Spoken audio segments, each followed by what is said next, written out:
Enzo Recto, kalaban ang katiwalian at kasinungalingan, kakampi sa katotohanan at kabutihan.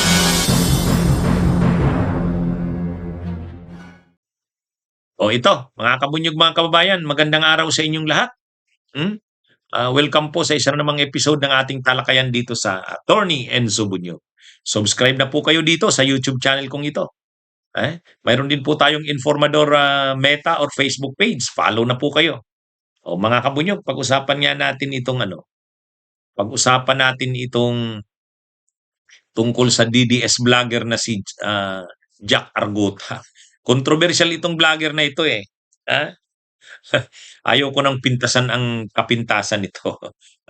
Maano tayo niya ng discrimination. Wag na. Hindi yun ang issue.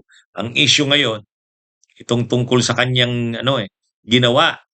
Mayabang din kasi itong si Jack Arguta eh. Alam mo rin, walang kinakatakutan. Ngayon, nagkakalat ng siya pala yung nagkalat nung hindi natin alam kung sa kanya galing, pero siya yung isa sa mga aktibong nagkalat ng medical report. Yung medical report tungkol kay PBBM na galing daw sa St. Luke. Anong nakalagay sa medical report na yun? Binasa ko yung content nun eh. Ang nakalagay doon, severe. Ibig sabihin, yung sakit ni PBBM na diverticulitis ay severe, malala at kailangan ng operation. Yun ang nakalagay doon sa medical report eh. Akala mo nga totoo kasi mayroon ding nakalagay doon na yung kidney daw, left kidney wala na, isa na lang. Di totoo, mukhang totoo naman yun kasi 'di ba nag-donate daw yan ng kidney si PBBM sa kanyang ama. Kaya maraming nagsasabi, totoo to. Kasi yung kidney nga diyan, iisa na lang, kaya totoo to. Ngayon kinalat yan. Bakit kinalat yan? Bakit kumalat yan? Pinalalabas na malala na yung sakit ni PBBM, medical report mismo ng St. Luke's ang nagsasabi niyan. Sinasabayan yan ng mga panawagan nila Harry Roque, nila Attorney Trixie Cruz Angeles, ni sa dating COMELEC Commissioner Bing Guanzon. Sinasabi nila, ayan, ooperahan na si PBBM. Pag tinurukan niya ng anesthesia, general anesthesia, temporarily incapacitated yan. Yun, pag temporarily incapacitated, papalit na ang vice presidente. Ganun na yung kanilang dyan. Kaya, kumbaga, kabit-kabit yan. Kinakalat yung medical report na yan para ipakita na malala ang sakit ng presidente at uoperahan. At dahil uoperahan ito, temporarily incapacitated, uupo si Sara bilang acting president. Kaya sabi nga ni Yussi Claire Castro, yung pagkakalat na yon, nagkikreate yun ng kaguluhan para sa destabilisasyon. Kasi gusto nila mapalitan nga si PBBM kahit acting president lang si Sara. Na-excite ngayon, kahit nga si Roque nagsabi rin eh, na-excite daw siya. Nai-excite daw siya. Problema, yung mga nagkalat noon. Ang isa sa mga mayor na nagkalat noon, itong si Jack Arguta. Kaya sabi ngayon ng NBI, papatawag daw to, isusumpi na. Hindi lang si Jack Arguta, yung iba pang mga vloggers at content creators ng DDS na nagkalat noon. Inabot din ako noon, may nag-forward sa akin noon eh. Kaya lang sabi ko, hindi naman totoo. Ako kasi pagtingin ko hindi totoo, hindi kaagad ako kakalat niyan. Ngayon, itong sila Jack Arguta, yung iba pang mga DDS na content creators, vloggers, iimbestigahan. Kahit ang PNP, si PNP Chief General Nartatis, nagsabi na hindi tama yung ginawa na yon. Kumbaga, wag niyong gawing biro ang kalusugan ng presidente kasi siyempre national security issue yan. Kumbaga, kapag ganyan na mga tungkol sa kalusugan ng presidente, hindi pwede yan basta-basta pinag-uusapan. At mas malala pa, nagkakalat ka ng fake news. Nagkakalat ka ng fake news. Kaya itong si Jack Arguta, pinangalanan ito na isa talaga sa ipapatawag. At marami pa daw. Marami pa daw ng mga DDS vloggers ang ipapatawag. Abangan na lang natin. Yan kasi, ito kasing mga DDS talaga. Pag nakakakita ng oportunidad, ito, ano to? Kalat natin to. Kasi makakapalakas ito ng ni Sara Duterte. Kumbaga, pinapataas kasi nila yung moral ng kanilang mga followers.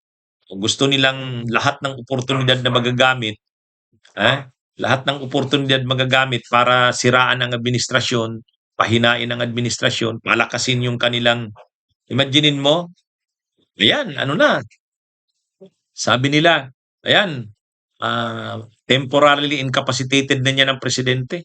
Sabi pa nga ni dating COMELEC Commissioner Guanzon, Auntie Claire, ipakita mo si PBBM. Ipakita mo yung niya, yung totoong niya, naka-livestream siya. May proof kung anong araw 'yan, anong oras. Talagang china-challenge nila si Yusek Claire Castro kasi baka peke daw yung pinakitang ni PBBM. O china-challenge nila na ipakita daw yung mag-livestream daw si PBBM para makita talaga kung totoo nga na wala itong sakit, na malusog ito. Duda sila dun daw sa mga pinakitang livestream ay pinakitang video ni Yusek Claire Castro. Baka daw peke yun.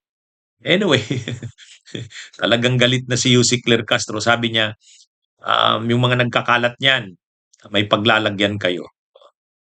Yung NBI naman, nagsabi na, iimbestigahan talaga yung mga nagkalat nun. Pati ang PNP. Kaya ngayon, abangan natin sino yung mga ipapatawag sa susunod na mga araw. Ang talagang napapangalanan, itong si Jack Arguta. Pero marami pa daw Marami pa.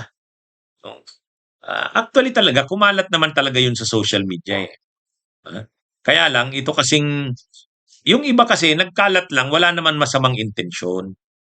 Kumbaga, walang malisyusong intensyon. Ito kasing sila Jack Arguta at mga DDS, may masama talagang intensyon. may malicious Ay sa cyber libel, kailangan malisyoso. Malisyoso yung pagkakalat mo.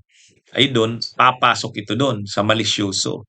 Kaya, ngayon, anong magiging niyan? Kaya marami na naman ngayong mga DDS may kaso Nung isang araw, yung DDS vlogger doon sa Cebu, si John Abenes, inaresto. Ano naman yon? Tungkol sa pag-rally nila doon sa Cebu. Ngayon naman, ito naman si Jack Arguta. Cyber libel naman to. Tapos, kaya sasabihin nila dito, kaliwat kanan, kinakasuhan sila, ang bukang bibig nila, de facto martial law. Yan yung dyan.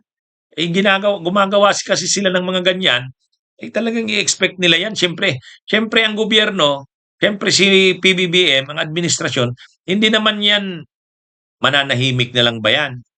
Siyempre magre-response yan, magka-counter yan. Lalo pa ngayon, napaka-aktibo ng kampo ng mga DDS. Kung ano-ano, kaliwat kanan ang ginagawang mga rally, mga tulad nito nga, mga paninira, mga propaganda. Kaya siyempre ang gobyerno nagka-counter din. Bunyog, bunyog, halikan na kasama ka. Bunyog, kapag buklod ay may pag-asa. Luzon, Visayas, Mindanao, isa ang pananaw. Sa bagong Pilipinas ang bunyog isisigaw.